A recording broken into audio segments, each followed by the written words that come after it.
Jaz mislim, da imamo tukaj eno dobro strategijo, ki bi jo rad, da izpostaviva. To je, kljub temu, da je dobil to diagnozo, sta še vedno vztrajala, da mora pisati domače naloge, da mora normalno funkcionirati, da ima določene delovne navade in nista rekla, ti si pa bogi, tebi ti ni treba, kaj ti s tem bi lahko prikrajšala za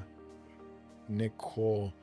sposobnost ali pa neka orodja, neka znanja, ki mu bojo potem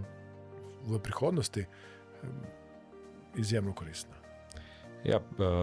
pri njemu smo mogla, v bistvu preden je šel v šolo, mislim, da je že leto ali dve prej mogel poznati številke in črke, da je lahko komuniciral z svojo črpalko in je tudi že zelo, mislim, da je pri 4 letih že večinoma stvari sam potipkal po črpalki in smo v bistvu samo spremljala, če samo nadzirala, če dela prav.